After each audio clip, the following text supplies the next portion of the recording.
Summer's coming. Are you ready to unveil your beach bod? You're in luck. Our friends at Manscaped just launched their 4th generation performance package, which includes the Lawnmower 4.0. You heard that right, the 4.0. Complement your dad bod or six-pack with a trim from the leaders in male grooming. The sun is shining and calling your name, fellas. Join 2 million men worldwide who trust Manscaped and get ready for hot guy summer by going to manscaped.com for 20% off and free shipping with the code DTR. Aaron Donald creates the fumble. Goff goes crashing into the end zone. It is intercepted by Jalen Ramsey. Robert Wood, touchdown. Picked off by John Johnson. Touchdown, Tyler Higbee. Cooper Kupp plucks it out of the air. Henderson with a good run and a first down. Still on his feet. Touchdown, Van Jefferson. Everett in stride. Wow. Into the end zone. Cam Akers. LA will play for the Lombardi. All right, guys, welcome back to Downtown Rams. As always, I'm your host, Alexis Kraft, joined here with my co-host, Jake Ellenbogen. And we are coming to you today, the last week of June, so close to the NFL season, yet so far, Jake. We were talking before the episode, and we had kind of hoped this week that there would be some major Rams news dropping or something that we could talk about, but things have been relatively quiet, Jake, I feel like, compared to most years at least, coming out of Rams camp. Yeah, no, I definitely agree with you there. I mean, it starts off, when you have an off season in which you go out, you get Matthew Stafford to a team you already feel like is on the cusp of winning a Super Bowl. There's not going to be too many movements. So, when you have, the move that they made for Deshaun Jackson, we knew that was pretty much it. They added Johnny Munt to a 1-year deal. They were, obviously, moving around, potentially going to make a trade for, a Julio Jones or somebody like that. Didn't come to fruition. So I feel like they feel pretty good about their roster.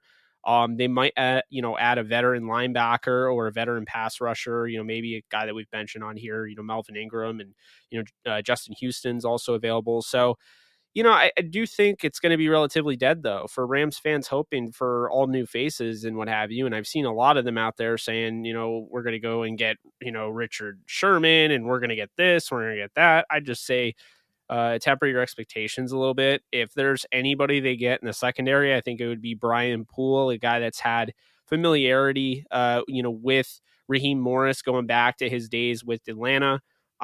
Brian Poole was one of the top 15 corners last year, according to PFF. And, he's widely regarded as one of the best nickels in the game. So, he had a collarbone injury that, ended his season abruptly last year. But, the thing is, Alexis, when people, and I'm sure you already know this, but, when people are talking about, like a Richard Sherman or a Justin Houston or any of those guys, I feel like they forget a key component as to why they're still available. It's not talent. It's not age. Normally what it is, it has to do a little bit of both, but it's not the way you would think. Is that the fact of the matter is this: if I'm a 35-year-old vet, or even if I'm just 31, I've played a lot of, downs in the NFL. I'm nearing the end of my career and I still have a good run left in me. The last thing I want to do is get a season-ending injury in mandatory OTAs. So I think a lot of these vets are staying outside. Pretty much this is what happens every year. A lot of vets feel like this is just a lose-lose situation. I'm not going to sign until they need me to sign. And that's when I think jobs will come to their doorstep right going into training camp. And maybe even some of them will try to hold out past training camp and try to, make a 53-man roster without having to play in preseason or anything like that. Because, this is a dangerous sport. And the last thing you'd want to do, being somebody that may be playing your last year or two, is to lose all of that, with a meaningless injury in a, non-contact way. Yeah, and you bring up Raheem Morris, and that reminds me, I should say, there was a article written that I don't know when it was written. It came out a few days ago about will the Rams repeat as a top 3 defense. I believe it was on Turf Show Times. I believe it was part of SB Nation. I'm not sure. And I briefly skimmed the article, and I think a lot of people are wondering what the Rams defense is going to do this year without Brandon Staley. the Rams were 17th, I believe, in points allowed under Wade Phillips last season. And then last year they were first. And that was arguably because of Brandon Staley. Not to say that the Rams defense isn't very talented, but that's going to kind of be answered this season. And I think a lot of people are looking at the Rams defense and kind of like you mentioned, there's a lot of free agent names being thrown around. There's a lot of people who want to see the Rams beef up their defense with a free agent here or there, or if anything, maybe, the argument is just to add depth. But I think that, yes, we've had some losses. I mean, in John Johnson, Morgan Fox, Troy Hill, uh, but we still have a lot of our key guys on defense. And I think that we're going to see a really big season out of some guys. Obviously, Jordan Fuller had a pretty good season last season. I think Terrell Burgess is going to come back, and I think he's going to do really well, which I'm excited to see how he does, because we saw a little bit of him in his rookie season last season, but he obviously had a season-ending injury, so we weren't able to really, see that season through with him. And I think that we're going to see a lot of him this season for sure. Leonard Floyd, we obviously re up to a big deal, so there's a lot of pressure, I think, on him, and I do expect him to play well. But I think the defense is going to be fine. And I think if anyone has any worries about that, I understand Brandon Staley's not here.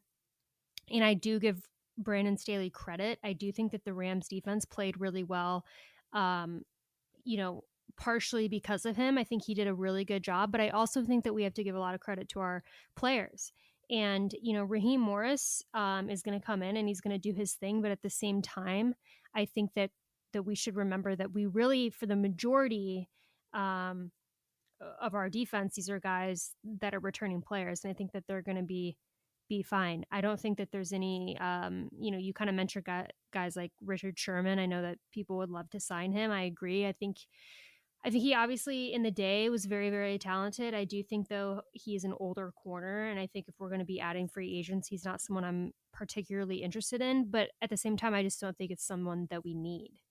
No, I agree with you. I mean, why do the Rams need Richard Sherman? I mean, if you think about it, it would be for safety or boundary corner. He's not going to play the slot at this age. So if he's not going to play the slot at this age, and the Rams have two boundary corners in, Jalen Ramsey and Darius Williams, it doesn't make any sense because they're safeties. They're four deep.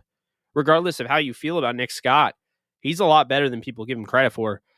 The Rams are legitimately four deep at safety. They have, like you said, Jordan Fuller and Terrell Burgess. But on top of that, I think Taylor Rapp, if he emerges the way he did in 2019, they are very, very set there.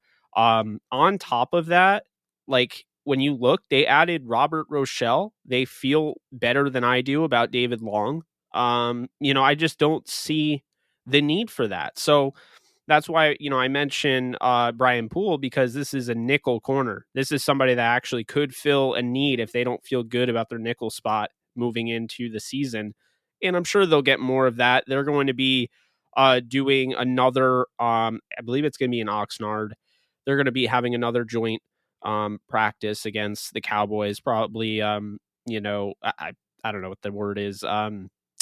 Scrimmage. There we go. Probably another scrimmage or two. And I think that's really a nice barometer of where you're at, because, I mean, obviously I think they're a better team than the Cowboys, but, if you come out and you start to see your corners going up against that trio of wide receivers, you have CeeDee West, CeeDee Lamb there. You have, Amari Cooper and, of course, Michael Gallup. Those three are going to put, some pressure on the Rams corners. I obviously think that, Jalen and Darius can do it, but it'll be interesting. If David Long isn't enough, or, if say they give Dante Dion a chance and he can't, or, Robert Rochelle, then yeah, they're probably going to look in free agency to try to, shore up that spot, because last year David Long didn't get a chance to play because Troy Hill was that good at the nickel spot. And, he is now a Cleveland Brown. So they're going to have to figure out one way or another. If it, push comes to shove and they feel they really have a spot open, or a hole, they're going to want to plug it up. I would say the same thing about pass rushing. When you have Leonard Floyd, you have to feel good about at least one side of the defense, but on the other, I mean, you have a rotating door a revolving door around, Terrell Lewis with his injury history. Justin Hollins being, he's turned into more of a better run defender than a pass rusher and better in coverage. So, the question is he more of an inside backer? And then you have, Obanai Okoronkwo, who's, had all sorts of injuries throughout his career. It's just not a sure thing at that position. So I think those are the two. Linebacker, they have plenty of linebackers, but the question is how many of them are NFL ready? And I think you look at Micah Kaiser, he's obviously played some really good games in this league, but not enough. And he's been hurt a lot. And then you have a guy like Troy Reeder, a guy that's come on our show, back-to-back seasons, starting 8 games, filling in for Micah Kaiser and filling in for Traven Howard. And now Traven Howard's back. So, I don't think the issue there at linebacker is talent. And I think there's more of a question about talent at the cornerback position after Jalen and Darius, but I don't think that's the issue with linebacker. So that's why, like, for me, KJ Wright isn't somebody I'm looking at, but I would definitely say, corner, they will get an opportunity in that Dallas scrimmage, and they will be able to see. Don't sleep on that because, while, that could be considered, a little overblown statement, like it's just a scrimmage. That's your first real chance to see them against, wide receivers that are just as good as yours. So, that'll translate over there, and that will show you where you're at that point. All right, guys, so we're going to take a quick break. We're going to talk about Manscaped for a little bit, and then we will get back to the show. It's time to bundle up with the Manscaped Performance Package 4.0. Inside this package, you'll find the Lawnmower 4.0 trimmer, Weed Whacker ear and nose hair trimmer, Crop Preserver ball deodorant, Crop Reviver toner, Performance boxer briefs, and a travel bag to hold your goodies. First off, the new Performance Package 4.0 includes the new Lawnmower 4.0. This trimmer is insane, and dare I say it, the GOAT of all ball trimmers. Yeah, I said it. Their 4th generation trimmer features a cutting-edge ceramic blade to reduce grooming accidents thanks to their advanced skin-safe technology. The Lawnmower 4.0 has a 7,000 RPM motor, a new multi-function on and off switch can engage a travel lock, and gives you the ability to turn the 4000K LED spotlight on and off when needed for a more precise shave. Did I mention this trimmer is waterproof too? In the shower or in the wild, and from your chest pubes all the way down to your ball fro, the Lawnmower 4.0 is the best trimmer for you. But as always, get 20% off and free shipping with our promo code DTR at manscaped.com. That's 20% off and free shipping with the promo code DTR at manscaped.com. Escape the shrubs and weeds this summer and shine with Manscaped. Now back to our show. Yeah, and it's interesting because you talk about the linebacker position, and I always think it's really insightful and just interesting, I guess would be the best word, but to kind of hear where people think our linebackers are going to end up, because I feel like we have some linebackers on our team, specifically like Justin Hollins, Terrell Lewis, arguably even Ernest Jones, who people seem to debate if they're going to be inside or outside linebacker. In assuming, I guess, that we play a scheme somewhat similar to what we played last season with Brandon Staley. But a lot of people, and I pulled up our lads' depth chart just because I was curious what they had. And they actually have Justin Hollins at inside linebacker. And I'm going to be honest, I don't really understand that. I typically tend to think of Justin Hollins as kind of like a outside linebacker, very similar to the same vein of like a Leonard Floyd.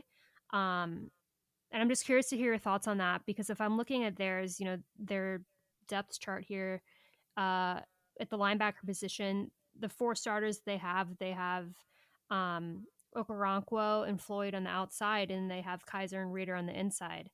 But when you go back from the starters, they have Justin Hollins listed as an inside linebacker, which I think is interesting and just something that I've seen other people say as well. But I just don't know if you have any thoughts on that.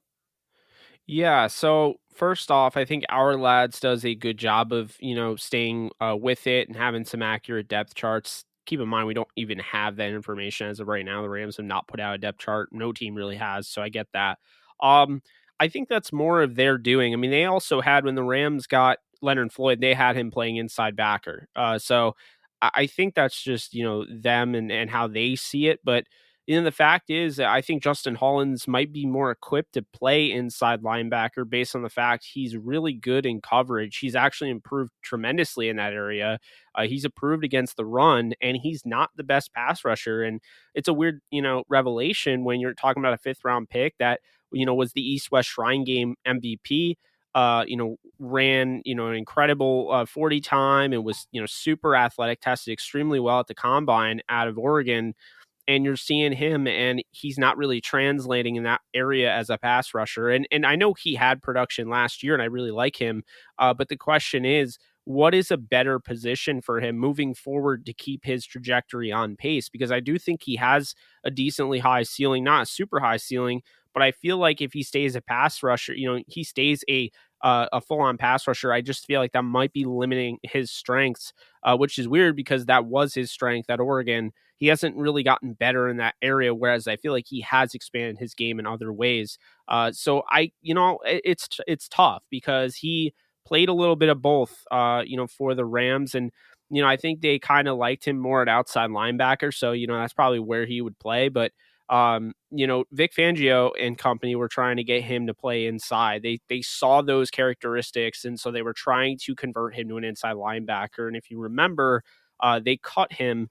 But they wanted to bring him back, and they caught him because they are so deep at inside linebacker. They added Justin Sternad last year.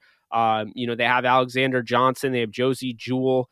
So I think the fact is that, he got pushed out because of how deep they were at inside backer, but not because of like the lack of talent. And so I think that's a good sign for the Rams to have a guy that's kind of, I hate using the term Swiss Army knife because I feel like they have so many guys like that, but he does wear multiple hats. I just think he might wear one better than the other if given, that opportunity. So, I mean, I don't have any issues, playing him at outside linebacker. I just think, when you look at a guy like Terrell Lewis, for instance, with him, it's like if he stays healthy, he's got a massive ceiling. The difference between him and Justin Hollins is that he's got a massive ceiling. Hollins has not as high of a ceiling, but he has a bigger floor. So I think Hollins is a plug and play guy that can give you, obviously some production. With Okoronkwo, it's a total mixed bag because you've seen some really like sharp things. I think the Bengals game in 2019 was when he really stood out to me on film. But for the most part, he hasn't really stood out to me on film for the most part. So it's a lot of question marks there. And, when, question marks happen, then you start to look at other guys. I mean, Ernest Brown, the fourth, I just did a video on him, breaking him down. He's an intriguing guy. He's going to be playing kind of the Morgan Fox role. But he's got some upside. He's got some serious upside. He'll probably be a starter someday. The question is, will he be a defensive end or will he play outside linebacker? He was used as a, kind of as both at Northwestern, stand up, and he could put his hand in the dirt. So they have a lot of guys there. Chris Garrett, another guy. So I mean, it will really depend.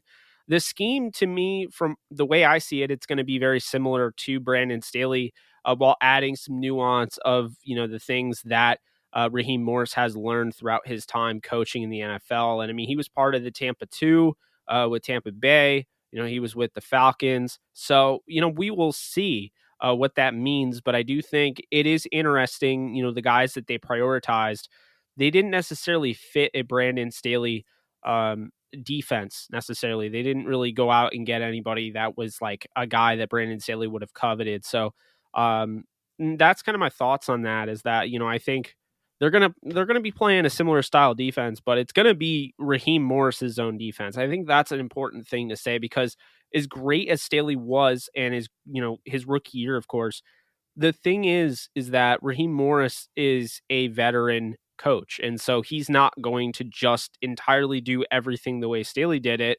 He's going to obviously mix in some of his own stuff, and it will be his defense. So we will get an opportunity to see his defense versus Brandon Staley's defense in what he did last year. Yeah, that'll for sure be interesting. And you make a good point about Ernest Brown because I'm curious about that as well. I think that they are going to use him at defensive end, but I also can see him playing outside linebacker. I think that is kind of a wait and see thing. But as far as, I brought up the Justin Hollins thing, but this depth chart actually in our lads does seem for the most part to be pretty accurate. And Yeah. there is the only thing that I find interesting here is they do have at starting safety, obviously Jordan Fuller starting, which I agree with. But then at free safety, they have Juju Hughes, Yeah. which is not I don't think something he's going to make the roster, but I'm. I sort of lean that way as well. I think that was a big curveball when I'm looking at this depth, because the depth chart is, I think, very good in my opinion, and I do trust our lads a lot.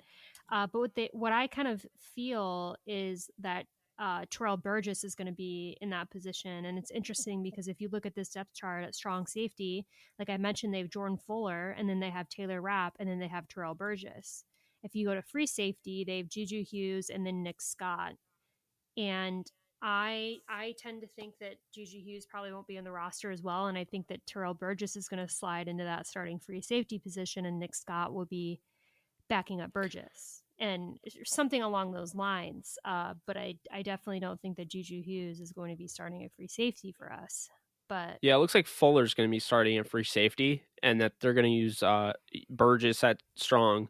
okay. And, Rapp is going to get in there as, that pseudo linebacker that I've talked about so many times. But also, I think he will get an opportunity playing the actual safety position. But they're going to want to have three guys out there. And I think that's why maybe they're not worried so much getting, a true nickel, or they're not worried so much as having another linebacker. They might use him at linebacker. They might use him as a big nickel. There are different ways that you can use Taylor Rapp. The fact of the matter is that he is more athletic than given credit for, including I've given credit for. I think the biggest issue with him, and I've said this so many times, but it's just for me. We sat there, watched the draft, and when they picked him over DK Metcalf, I was just like, my heart was torn out. And then when he went to the Seahawks, I was even more upset. So I just kind of feel like I've never truly given him an opportunity, but he is a good football player. And, 2020, he had his moments and, dealt with some injury, but I'm excited to see him. If he can stay healthy, he complements their safeties very well and their linebackers. For sure. It's going to be interesting to see. And hopefully there's going to be a lot more to talk about, because right now, again, there's not entirely too much coming out of camp or training camp or team news or rumors. Even we're just kind of at that weird part of the summer where we're anxiously awaiting even preseason to start, but there's just not a lot out there. But we will be back with another episode with more to talk about sometime soon. But until then, that's going to do it. As always, if you like what you hear, please follow us on social media at Downtown Rams. You can follow me on Twitter at the Alexis Craft, and you can follow Jake at JK Bogan. Stay safe, guys. Hope everyone's enjoying your summer, and go Rams.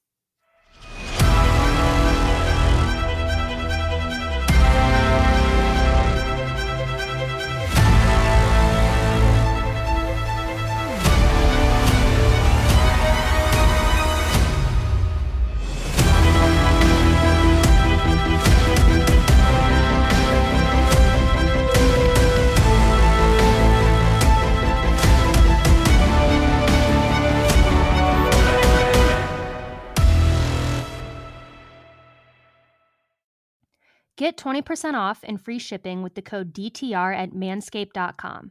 That's 20% off with free shipping at manscaped.com, and make sure to use code DTR. Unlock your confidence and always use the right tools for the job with Manscaped.